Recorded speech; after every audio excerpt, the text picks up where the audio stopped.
FAMU is your 2023 HBCU National Champions, and there's three main contributing factors to why they beat Howard in a Celebration Bowl. Oh yeah, it's Locked On HBCU. Play my music. You are Locked On HBCU, your daily podcast covering HBCU sports. Part of the Locked On Podcast Network, your team every day.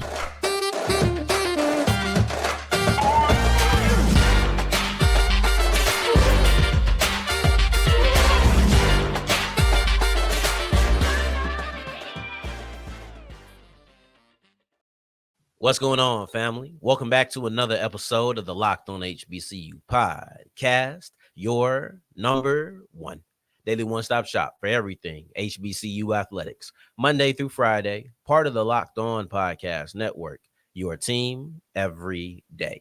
And I, of course, am Darian Gray, a.k.a. the Mouth of the South, Texas Southern alum and former TSU Herald Sports editor and current contributing writer at USA Today's Saints Wire.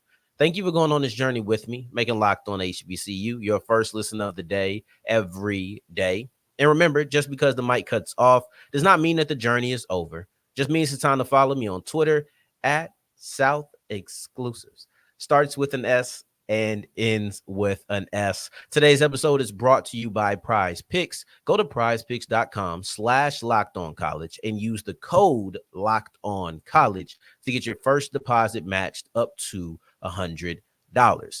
FAMU is your Black college football national champions, and there's three main contributing factors as the reason that they had them, or that the reason that they are the champions.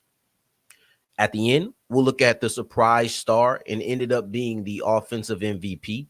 Prior to that, we'll look at Jeremy Moussa because his improved play in the second half was key for FAMU's success.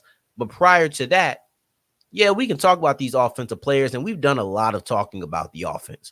What defines the offense? Is it the running game? Is it the passing game, right? What's going to alter the game? That's all on the offensive side. I almost feel like we spent too much time looking at the offensive side of FAMU because that's not what defines the team. What defines the team is that dark cloud defense, and on Saturday, you saw exactly why they have a nickname like the dark cloud, because there was nothing really impressive that came from Howard's offense. And to me, a lot of that had to do with the fact that FAMU's defense was so dominant. There's no way that you could walk away from that game and not be impressed with what FAMU was able to do on the defensive side of the ball. And I hate that this ended up being 30-26, because if you just look at the final score, if you just look at the points scored, you would think this was an offensive game, but it wasn't. This was not an offensive showdown, but 30-26 would suggest that. But that's why I'm here, so that I can kind of contextualize what 30-26 looks like. From FAMU side, 30 sounds about right. From Howard's side, 26 is not the full picture.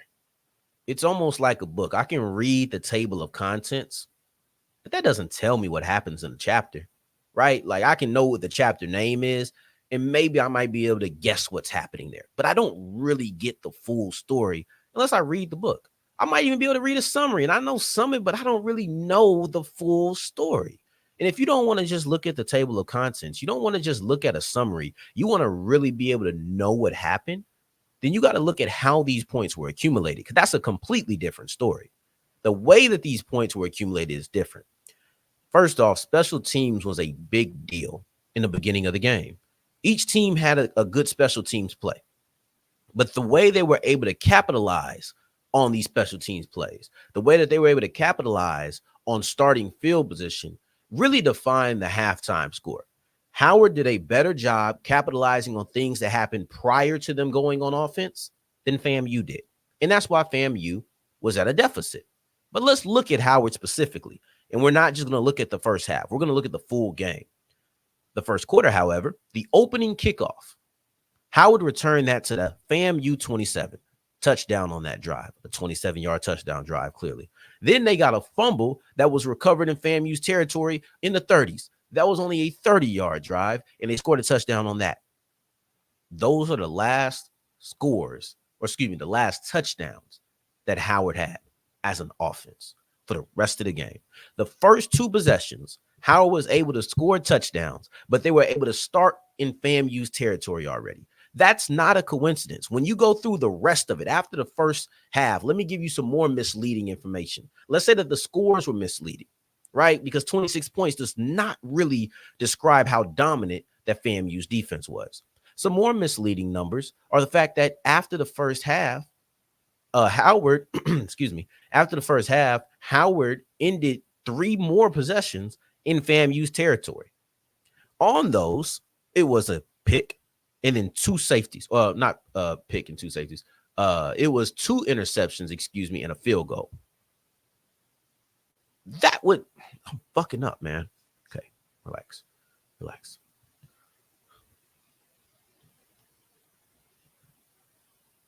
But to me, that doesn't tell the whole story. That's almost like reading a table of contents, knowing what each chapter is listed and feeling like you know the book. That's almost like reading a summary. And yeah, you might be able to get some questions about it, right? But you really don't know what happened in that book. So let's move beyond the table of contents. Let's move beyond the summary, right? Let's get past that. And let's actually get into what happened in this game, what actually happened in this book. And that was a dominant defensive performance. Special teams was a big deal, especially early in this game. The way that each team was able to capitalize on what happened prior to them going on offense is what led to the halftime score. FAMU did not do a good job capitalizing on the advantages that their offense had before even doing anything. And that's why they were going into halftime with a deficit. Meanwhile, when Howard got good opportunities, they scored touchdowns. On the first play of the game, opening kickoff, return to the FAMU 27. Howard scores a touchdown. So that's a 27-yard touchdown pass or touchdown drive. Then you have the next time they get the ball, they get in FAMU territory again due to a fumble. They score a touchdown on that drive. So the first 2 drives of the game for Howard, they score touchdowns on them, and they start both of those drives in FAMU's territory. They don't score another offensive touchdown for the rest of the game. So that's 14 points of the 26, but they don't score another offensive touchdown after the first 2 drives. But let's get beyond that because I have some more misleading numbers for you. Because if the points is misleading, I think the fact that Howard ended 3 more drives after the first quarter in FAMU's territory is another misleading number because it would make you think that they're driving, that they're finding offensive success, but they weren't. And it's not about the fact that those 3 drives ended in 2 interceptions and a field goal. It has nothing to do with that, right? Let's put that aside because once again, that will make you think they were driving, but they couldn't finish. They weren't driving. Let's see what a starting field position for that was. Of the 5 drives, including the first 2 touchdowns, of the 5 drives that Howard had that ended in FAMU's territory, 3 of them started in FAMU territory. The other 2 started on the Howard 40 and the Howard 49. You got to understand, the offensive points are misleading because they will make you think the offense was having great success. But the truth is, Howard was just benefiting from strong starting field position. And when they couldn't do that, they didn't find success. Howard scored 2 touchdowns in the first 2 possessions, both started in FAMU's territory. They had 3 more possessions that ended in FAMU's territory. They ended with 2 interceptions and then also a field goal attempt. But they didn't drive for any of those. Of the 5 possessions that ended in FAMU's territory, 3 started in FAMU territory. The other one started on the Howard 40 and the other started on the Howard 49, literally 2 yards away from FAMU territory. They weren't finding offensive success. This was a dominant performance by the Dark Cloud defense. It simply was. And that's why I want to get rid of some of these notions. They were suffocating. In addition to having a suffocating defensive performance where Howard just struggled to drive the ball, they also had turnovers. Because, I didn't break down all of the points. I just broke down the drives that ended in FAMU territory. So Howard scored 26 points. This is how they were scored. 2 offensive touchdowns that started in FAMU territory, a pick 6, which is a defensive score, a safety, which is a defensive score, and then also a field goal that started just outside of FAMU territory. Don't talk to me about the Howard offense, right? And we can get into why that was the case, but the truth is FAMU's defense was dominant. There's more things at play like there always is, but FAMU's defense was dominant. On top of the suffocating defensive performance, they also forced game-changing turnovers, right? 2 interceptions that ended drives that were in their territory. But let's focus on that last one, right? And I don't like that this happened for Quentin Williams because 3 interceptions looks way worse than 2 interceptions. And I think context begins to leave once you get to the 3 interception mark. Nobody wants to hear how it got to there. But I'm looking at FAMU's defense nevertheless. That last interception, first off, it was 2 interceptions back-to-back to close out the game. But the last of those 2, and it was the last of 3 in general. I know a lot of people are going to look at that final interception and say it was lucky. A lot of people are going to look at that final interception and say that, oh, well, you know, the running back fell down, and that's how Isaiah Major was able to pick off that pass. 2 things I would say to that. One, nothing about what Howard had been doing the whole game would suggest that they would have drove down to do anything even without the interception. 2, it was a lucky break, but Isaiah Major's play recognition is the way it wasn't incomplete. Or it was, Isaiah Major's play recognition is the reason it wasn't incomplete. So I'm not going to deny that, hey, FAMU caught a lucky break because the running back fell. But had the running back not fell, he was going to get maybe a yard. Isaiah Major was there. I think a lot of times we look at it as either this or this. No, it could be a lucky break, and Isaiah Major made a really good play. You know how difficult it is to sniff out a screen and read it and get an interception on it? I don't care if the running back fell or not. This wasn't a 3 seconds in the pocket and the receiver tripped and it was right there. This wasn't a lucky. He wasn't lucky to be there. He was lucky the guy fell down. He was able to get the interception. There's a big difference between them, right?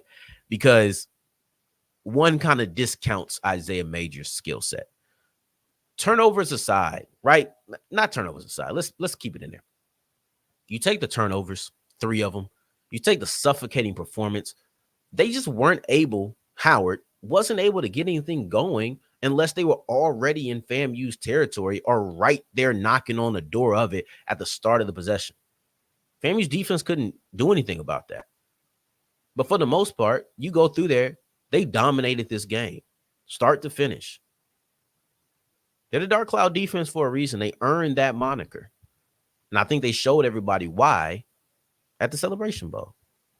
As we move forward, I do want to move away from the defense. I want to look at the offense because Jeremy Moussa has been the recipient of much criticism, much scrutiny. I don't know if I blame them, but he did shut up some of the doubters in the second half, and that deserves to be highlighted as we continue with Locked On HBCU. Today's episode is brought to you by eBay Motors, and eBay Motors is there if you want to fix up your car, if there's something wrong with it, or if you just want to make it look nicer, right? So I've been in this thing where I'm probably not going to do it, but I keep wanting to put some lights inside of my car, right? Some LED lights or something like that to have some purple interior just shining, right? If I wanted to, I could go to eBay Motors and do it. All you have to do is go to ebaymotors.com. You could do it too. Maybe something's wrong with your car, right? Let's not say aesthetic, right? Maybe you don't want to make things look better. Maybe you don't want to get rims. Maybe you just need to get your car to go. You need a new alternator. You can also go to eBay Motors. Now, it's important that you put your car into the My Garage section so that they know what type of car you have. Once you do that, it's guaranteed that it will fit for you. There's over 120 million parts on ebaymotors.com. So you go there, you put your car into the My Garage section, and you'll have one that's guaranteed to fit for you. If not, you get your money back. So Guaranteed Fit is available for all of the 50 states in America. So if you're an American customer, you get the Guaranteed Fit. eBay Motors, Guaranteed Fit. As we continue rolling on today's episode of Locked On HBCU, I appreciate you for making this your first listen of the day every day. Remember to check out Locked On Sports Today, the first ever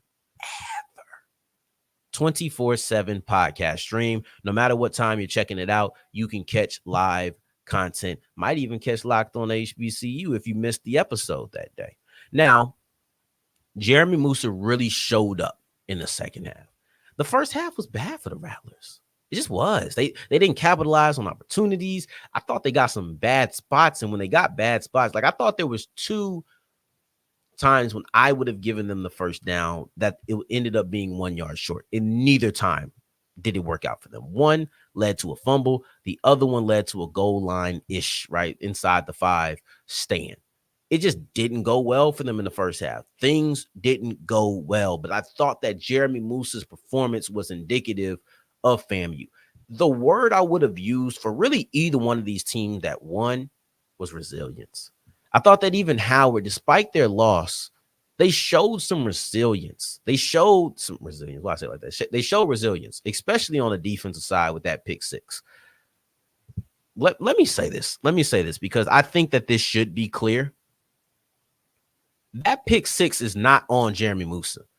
I know it's going to go in as an interception for him, but there's nothing he could have done. There's nothing he could have done, and that should not taint what was a really strong second half performance. That was a bubble screen that was poorly blocked by those wide receivers up front, and the guy was able to jump it. You can say it was either poorly blocked or you can say it was a great defensive play, and the truth is it's probably a mix of both. But one thing that isn't mixed in there is that it was a bad play by Jeremy Moussa. That is not the truth. So that's not going to taint what I thought was a really good second half, specifically in the fourth quarter.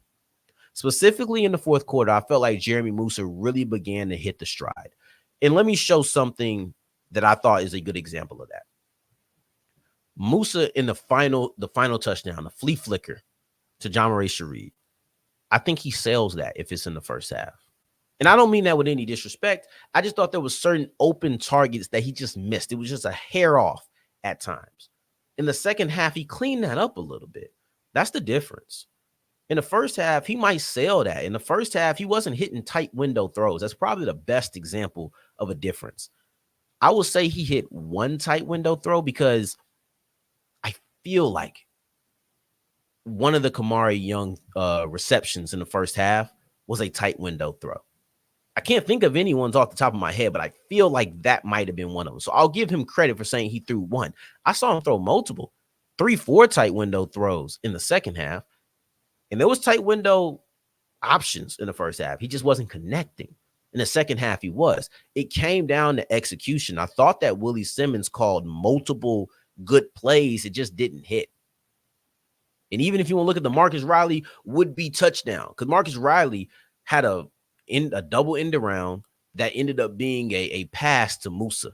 And it was on the money. It was a great play, touchdown, but it ended up being holding. Now, the holding was important because I don't know if he gets the ball off without the hold. But the point is, anytime things went right for FAMU in the first half, things just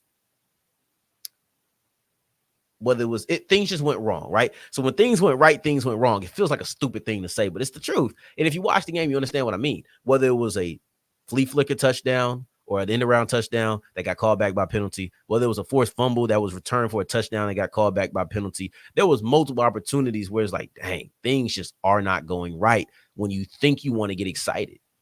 That's what I saw. But Jeremy Moussa was a perfect example of how things changed in the second half because Moussa started hitting those tight window throws. He started hitting more receivers that were open. They weren't just a hair off. They were right on. It was just a better performance. And you can say what you want to say. You're taking that performance for 4 quarters out of Jeremy Moussa every week. I'm not saying it was perfect. Nobody really plays perfect ball. It's very rare to see that. Of course, you can say, well, what about that deep throw to the end zone? It was a little bit off. Yeah, it was. But he ended up making up for it. I just thought Moussa played a much better game when you break it down in the second half. It was a night and day difference between the team and a night and day difference between Jeremy Moussa. You look at FAMU in the first half versus FAMU in the second half. You look at Jeremy Moussa in the first half, Jeremy Moussa in the second half. And now you're looking at two things that I think are really parallels. But as we move forward, there was one guy who you can't mention Jeremy Moussa without. It was difficult mentioning Jeremy Moussa for however long this segment was without talking about Kelvin Dean, the offensive MVP and the surprise star of the Celebration Bowl. But we're going to break that up, and we're going to talk about him right now as we continue with Locked On HBCU.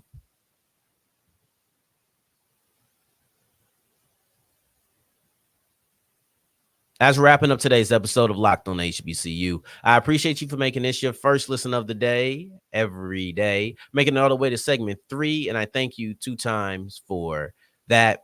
Thank you. Thank you. Kelvin Dean was the surprise of the Celebration Bowl. I came into this game circling 4 offensive players: Jeremy Moussa, Terrell Jennings, Marcus Riley, Jamaray Shareed. Those are the guys that I circled. If you said, hey, Mouth of the South, pick some guys who you think could win offensive MVP, I would have went with those 4 players. There were some other guys I had my eye on because I know that FAMU throws the ball around. And I know that they spread the love. They have a lot of receiving targets. Kelvin Dean wasn't somebody I was thinking about doing that. He's a running back. And I didn't think that he would have a better game than Terrell Jennings because I thought that Jennings was going to be the person who carried pretty much the majority of the workload. And the crazy thing about it is I was right about the workload. I was right about that. Jennings had 19 carries compared to Dean's 3. And Dean's 3 carries only resulted in 11 yards. And that's what makes this so strange. What makes this so strange is the fact that Kelvin Dean is not a big-time receiving threat, and he doesn't get a bunch of carries. But in today's game, or in Saturday's game, he didn't need to carry the ball in order to make a difference. In Saturday's game, he did most of his damage through the air. And he's not one of those guys that I would have said, all right, they get a lot of touches. Kelvin Dean has 11 catches on the season for 136 yards and 3 touchdowns. 3 of those catches, 87 of those yards, and 2 of those touchdowns came in a Celebration Bowl. I wouldn't discount Kelvin Dean's talent. I wouldn't discount Kelvin Dean's ability. But the reason I call Dean a surprise star is because, first off, he's a running back who did the majority of his damage through the air. Secondly, there's 4 prominent offensive players I would have circled to be the offensive MVP, and he wasn't one of them. And then 3, Terrell Jennings got the majority of the workload on the ground even in this game. But 3 catches for 87 yards and 2 touchdowns for a player who had only 50 yards receiving coming into this game is a huge surprise. A running back being your leading receiver in a Celebration Bowl is a huge surprise. On the biggest stage of your season, you had a guy who you really hadn't thought about in this capacity come out and be the guy who not only put you up, extended your lead, and really got your offense rolling and got into a groove that you never got out of. It wasn't just his numbers. It wasn't just the 87 yards. It wasn't just the 2 touchdowns. It was the impact of them. It was the fact that when FAMU needed that spark, he was the one that lit the match. That's what was important about this. He's the offensive MVP. And if you told me you thought Kelvin Dean was going to be the offensive MVP, you're lying. You're lying. These other running backs weren't getting a lot of carries. And I know you didn't think that he was going to up and be the best receiver on the team or have the most impactful catches on the team. You didn't think that. You didn't. You probably didn't even think he was going to get more carries than Jennings. Let's just keep it 100, all right? Surprise star. That's how I view it. Kelvin Dean was the surprise star of the Celebration Bowl. And, Kelvin Dean was the surprise star of the Celebration Bowl, and he was the offensive MVP. Nobody saw that coming. But his surprise was a big reason that FAMU was able to win this game. On tomorrow's episode, we'll be looking at Gramblin's new head coach. It's believed to be Mickey Joseph. By the time you hear this, it might have already been announced. Grambling said that they're going to announce their coach on Monday, but I'm recording this on Sunday, and it's Monday's episode. This hasn't happened yet, but we'll look at that news tomorrow, whether it's Mickey Joseph or if it's somebody else. We'll probably also look at what the heck is going on with Fred McNair, Texas Southern, and Alcorn, because that's kind of crazy, and that hasn't been resolved yet.